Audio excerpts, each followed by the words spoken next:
we're here at 3. It's after 10 past. He is in, isn't he? One of the big boys wants to see you. He always pulls the same trick. Sends for you at 3 and sees you at 3:15.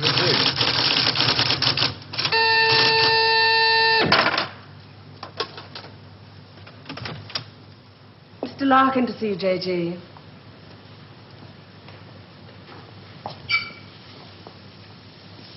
I'm sorry to kept you. Sit down, Mr. Larkin. Thank you. Do you smoke these things? King of Kings, sirs. Yes. Very surprised we got you to come here, Mr. Larkin. Well, I couldn't see what the CWNS would want with me. Still can't. Do you know anything about us? Oh, I heard 1 or 2 things when I was working with the BBC. What'd you hear? CWNS set up midway between the government and the TV companies. Any time the newsreel boys put out stuff with security classification, wars, weapons, political leaks, they get their film through this office. What do we know about you? Larkin. Robert Santor. Yes, it's a family name. Good family. Good education. But you turned your back on all that, didn't you? Tried a little bit of everything. 1955, you wrote some plays for the BBC, then worked for them as a story editor. 1961, you got a 3-year contract as a director, which you didn't renew. Oh, the BBC won't pay money. Well, you're in the money now, aren't you? In 1968. There's your flat in Holland Park, your cottage in Hampshire, 2 children. And a dog and a cat who commute with us to the country at weekends. Well, maybe you knew that already. 6 years ago, there were those shows you did on alcoholism, blood sports, slum clearance. People called you bright. Very bright. There were other words they used. Hard-hitting. Vital. Now you do only 4 shows a year. The critics call them brilliant. They're high in the ratings, and they're, they're souffles.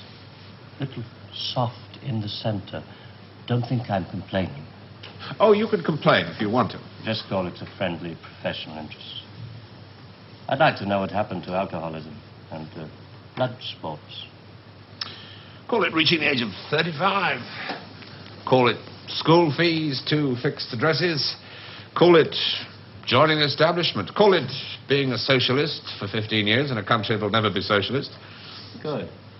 There's your wife, Rachel. You married the girl next door. Your 2 children, Rebecca and Daniel, nice little family. 3 years ago, you got yourself a girlfriend. It was serious. Where the hell did you get that, Founder? Just tell me where it stops. Lasted for 18 months. Your wife never knew about it, even when you nearly decided to leave her. Who are you? It's the initials J.G., that's all I know.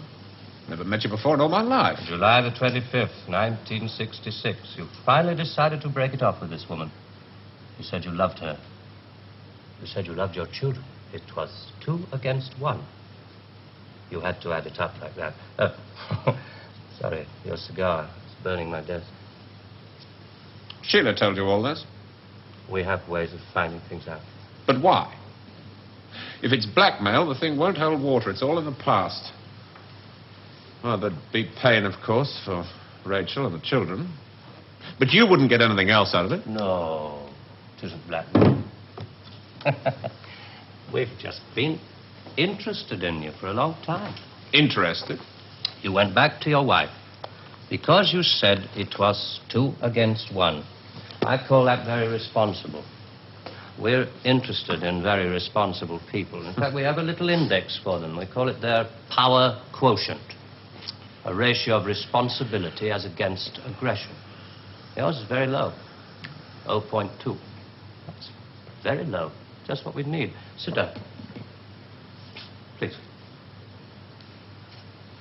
I'm sorry, the language must seem rather strange at first, but we take it very seriously. Just to show you how seriously, I'm going to tell you how we checked up on you. We call these things surgical transmitters. One was fitted inside you when you went into the Charing Cross Hospital 3 years ago. Appendix, wasn't it? Transmitter? Are you trying to tell me that you listen to every word I say? A machine does. untouched by human hand. There's a little gadget in these things that ties up with the pulse rate. Puts a bleep onto anything that you're excited about saying. British. Power quotient, surgical transmitters, high-speed tape. It's Doctor Who. I'm for the real world, Jack. Good afternoon. I shall just have to give you an example. On July the 26th, 1966, you were talking to this girl, Sheila, about love. You said to her, I quote, "The kind of love I have for you, Sheila, well, it's bed love and it's more. It's staying in bed till 6 p.m. and saying I can't go to the office today. It's eating breakfast at twilight, laughing at leaves on the pavement." I don't believe there's any such thing as these surgical transmitters. You got Sheila to tell you all this. Then you wrote it down the way I might have said it. You're a good guesser.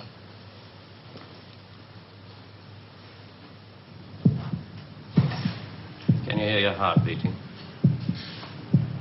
It's eating breakfast at twilight, laughing at leaves on the pavement, getting a cab to a silly movie to Paris. It's moving when you're tired of staying still. And I've done it all before when I could do it with no ties. Now it'd just be irresponsible. So there really is one of those things inside me.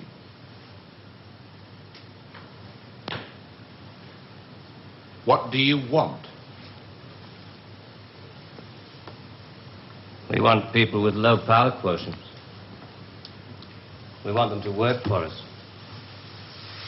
Nothing more sinister than that. All this just to offer me a job. Special sort of job. The newspapers talk about the corridors of power, the power elite. Let's just say we'd like you to join the club. Oh. There's a vacancy in our newsreel department. We'd like you to help plan the news for 1973. Come again? Plan the news for 1973.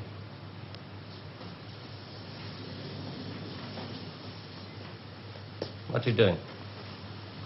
I just want to make sure the sunlight's real.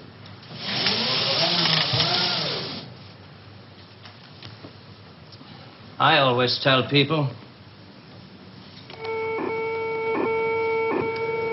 news is the most highly developed form of fiction. The most difficult. Come on. I just want to show you something. There's no obligation to buy. Really. News requires imagination. News requires responsibility. We think you're well qualified. Please. Double A security, sprinkler systems and other services do not operate beyond this point.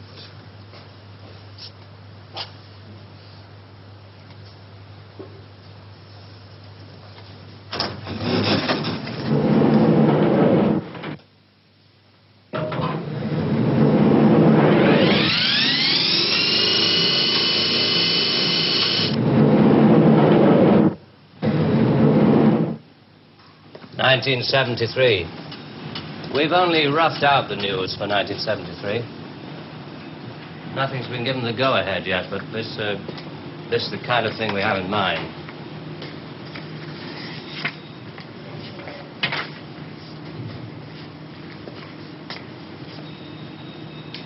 Come.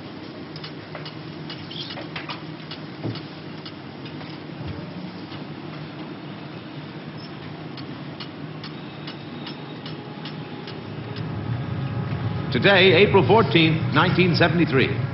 First historic pictures by Radstar of the combined U.S.-Russian landing on the moon. Shown here are Majors Webb and Mikhailovich taking their first steps into the unknown, firing their retro-rockets to land their spacecraft on the dust-covered surface. A comforting note for us stay-at-homes, both the Pentagon and the Kremlin have announced that the moon has no strategic value. A comforting note for us to stay at home.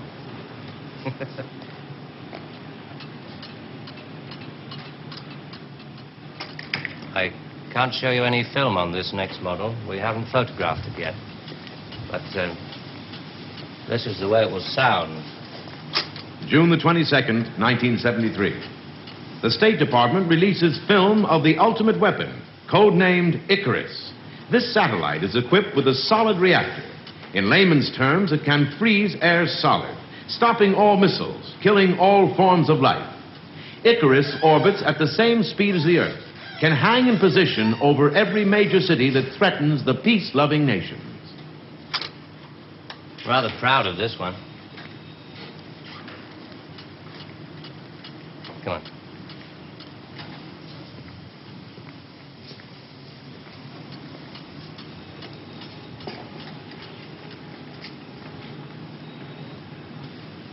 Please, sit down, Mr. Larkin.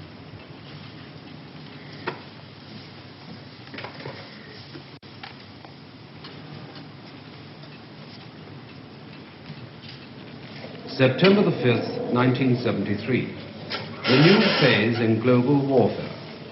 War by example. At 4:32 our time, China took out the remote Indian border village of Bandor, unprotected by the Icarus network. After the first 2 5-megaton H-bombs had fallen, the 9-way hotline finally Switch had it off. effect. But This is going to happen in 1973. You're going to make this happen? No. We're going to make models, much cheaper. Then we photograph the models. Fake newsreels. That's fake newsreels. For the past 10 years, people have been looking at our fake newsreels and listening to our fake commentaries. And they accept it for the truth. And you can do it. Stop 100 people in the street. How many of them have actually seen a missile or a satellite? They're just told they exist and they believe it. Yes, you're getting there. I knew you would. Well, now, the moon rocket and the satellite, that you can get away with. That's too remote for people to grasp. It's too far away. But this... I mean, you invented this village on the Indo-Chinese border. Oh, yes. Well, somebody could check up. Very mountainous territory up there. There'll be no survivors in 1973. No rescue work. Radiation scare. Yes. You can do it. This could be the news for 1973. Not necessarily exactly like this. We only plan in detail 1 year ahead. Oh, you only plan 1 year ahead. Hey, tell me, what is the news item that's bothered you the most in the past year, 1967? Oh, well, it has to be the new American intercontinental ballistic missile, the Boy Wonder, doesn't it? Just the one I asked him to set up for you. The new ICBM, codename Boy Wonder, with a much-talked-about Mercury warhead. I haven't any special effects up here, but perhaps with the proper sound. Blast off. And Robert Larkin, television director, high IQ, 35 years old, is scared. Scared by nothing. It doesn't work. It's a scientific impossibility. The same goes for the much-talked-about Mercury warhead. Perspex. Well, if this rocket doesn't work, then the others... They have a fireworks party at Cape Kennedy almost every other day. Well, you didn't really believe there were all these things whizzing about up there, did you? Sputniks and rockets. Astronauts crossing their legs for 8 days. How long has this been going on? Since Hiroshima. And the H-bomb, you mean, that doesn't work either? Right. Dirty. Very, very dirty. What was your first reaction? Relief. Oh, yes. Yes, it has to be relief.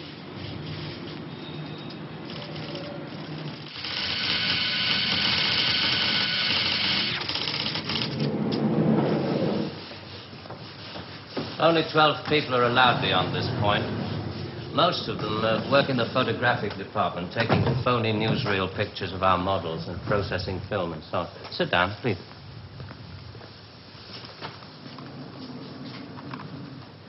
Ah, pretty pictures from our stills department. The boy wonder. Do you really think that missiles and satellites are my line of country?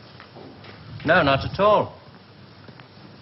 I've only shown you the hard news. There are other things, much softer things we thought might interest you. Well?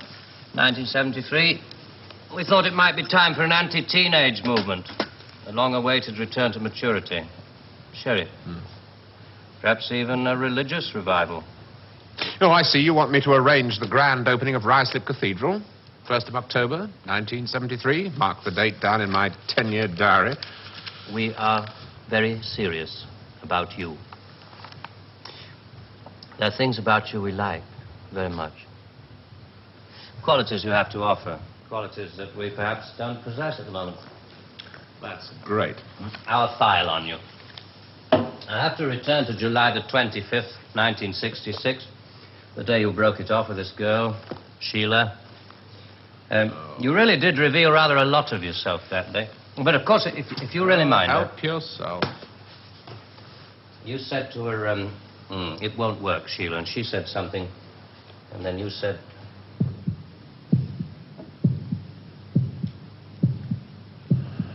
You remember I went away with Rachel and the kids to the seaside? It was midweek, and this huge stretch of sand was empty. Just a circle of footprints around 3 sand castles and tracks out to sea. The whole damn day of my family marked out in front of me. The sun was going down. Rachel kept calling the kids to get dressed. She picked up buckets and spades, corny bloody things like that. I was up at the car. I looked at those footprints, and I knew those people were slipping away.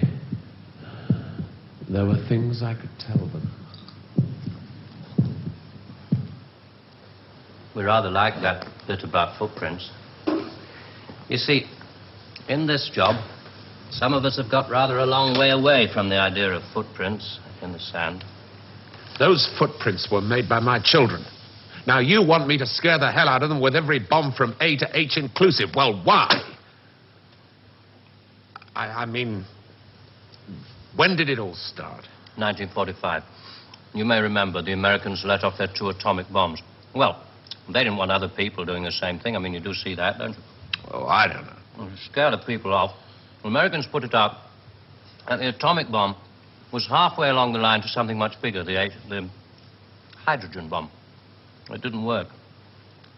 They spent 5 years in negative research. Well, what about the Russians? They're supposed to have quite a pile of these things. We were surprised when they started their tests. Then we got a few feelers from their Secret Service. Nowadays, we work very closely together. Oh, all these stories about spies going off to Russia. Mr. Philby, remember? Just good copy for the Sunday papers. Good copy. Well, the Chinese. I mean, they've just announced their bomb. Yeah, we played along with it. We recorded their phony explosion. We're rather hoping the Chinese will come along, complete the pattern, you know. In Vietnam, hundreds of people are being killed every week. Well, you can't do that with your models. No. And you can't kill people of bad habits in 2 generations. They like to carry rifles. They like to put lines on maps. And we let them because we control the situation. There's no danger of world war. Just a simple choice for everybody. Capitalism or communism. Strawberry or vanilla. It all adds up to the same thing now we've got rid of the big bangers. Well, how can you be sure that Johnson, Kosygin aren't working on other things? Poison gases, bacteria. Pathetic man of your intelligence. You don't want to destroy the world. Neither do I. What makes you think that presidents are different? Well, they've made some pretty good stabs at it in the past. There wasn't the right sort of control then. Nowadays we know better. Politicians are easy to control. The grosser mentality boys who like to be photographed getting in and out of Daimlers in Whitehall. They come right at the bottom of our organization. A few rungs up the ladder, there are the people in the top secret factories. Just those in a position to know they're making weapons that don't really work. There must come a time when somebody wants to use one of those weapons. I mean, somebody is standing there with a finger on the button. Well, that's the beauty of it. Nobody presses the button. We control all the crises. We build them up and we shut them down. We? Again? Yeah, I'm coming to that. Near the top of the hierarchy, there are the economists, top civil servants, the top brass in the military. Those men who are supposed to view the nuclear tests and so on. And above them, CWNS. Right at the top. Classified World News Service. Just who the hell are you? It's obvious, isn't it? Just a very few of the top people in communications in every major country in the world. Oh, you mean you run all these magazines? No, of course not. We just get them to take some of our copy every week. Television is much more important to us. It all happens so quickly. You say you can put out what pictures you like on television. Doesn't anybody try to stop you? No, nobody wants to. 99.386% of the population wouldn't believe this conversation. And the rest are working for us. And they're the top minds, the really responsible people. They know they're guaranteeing the lives of their grandchildren the only foolproof way. Scaring the hell out of their grandchildren. Well, I won't buy it. You must admit there has to be some kind of control in this world of ours. Look at this. And remember that 1/4 of the world is starving. There are the full bellies and the empty bellies. Some of the empty bellies carry rifles. Well, we full bellies are getting a bit flabby. We're not very good with rifles anymore, so we've devised 2 ways to keep the empty bellies under control. One of them is this fictitious hydrogen bomb we've talked about. The other one is money. Enough money to fill some of the empty bellies and put a hopeful smile on the faces of the others. A great wall of money all around Britain. And it's no secret that the British economy is in trouble at the moment. So we have to put that right, too, to stay alive. We have to control the people in this country. Scare an ostrich, it buries its head in the sand. You scare a hedgehog, it rolls itself up into a ball. When a woman's frightened, she goes out and buys herself a hat. You mean you scare us so that we'll buy more, so that money moves quicker, production moves up? We don't say scare when we talk about human beings. We say threaten them emotionally. And there are all sorts of ways of doing it, not just the big ones like the hydrogen bomb. Overcrowd them a little with bad planning. Sell them too many motor cars. Anything to keep them a little bit removed from reality. Nowadays, people don't work for money. They work for the idea of money. They don't even love for love. They love for the idea of love. They only hate for the idea of hate. It took us 5 years to find a non-addictive drug, one we could pay off against the hard drugs. LSD. You marketed that? Oh, yes, of course. And for a very good reason. Some of these protest movements are getting a little bit too close to the mark. LSD gave them nice little hallucinations. Made them talk like 3-year-olds. Throw flowers at policemen. Shall we talk terms? You're not still going to ask me to work for you? I'm afraid I've had to put all this rather bluntly. You see, there wasn't really very much time. It must be rather a shock.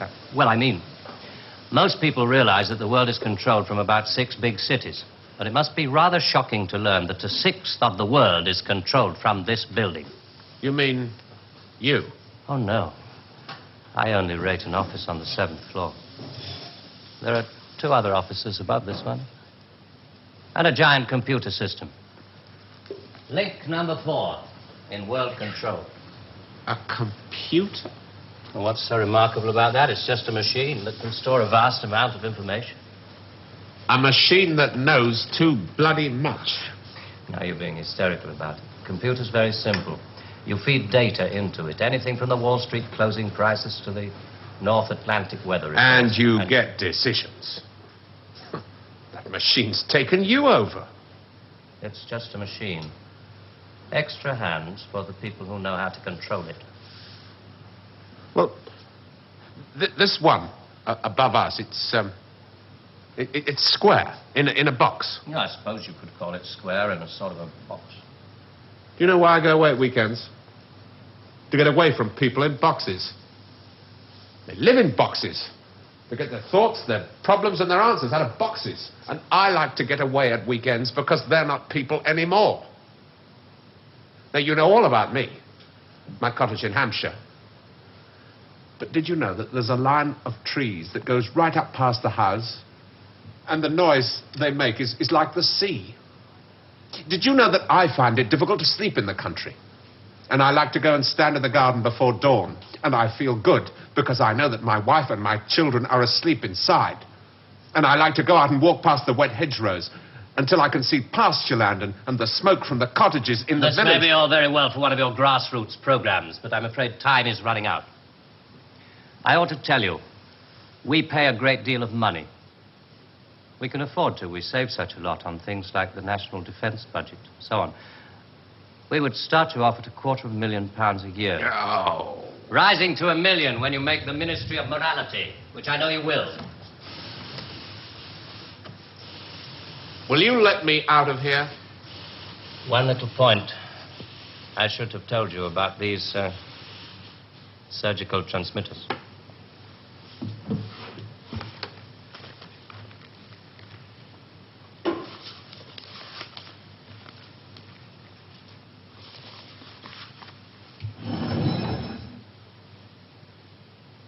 There's enough of this stuff inside you at this moment to kill 6 people.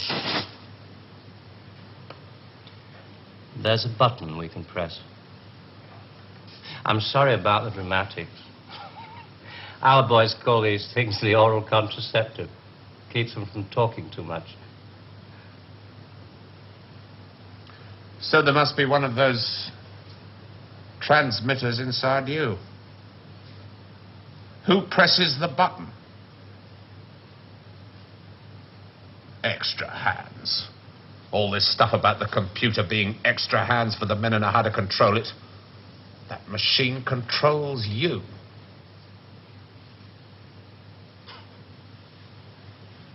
You start on Monday.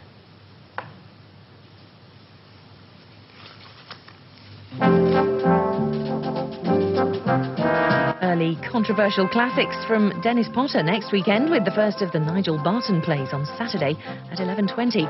But next tonight, Tony Palmer's very personal film looking at the relationship between pop music, youth culture, money and violence. All My Loving in a moment.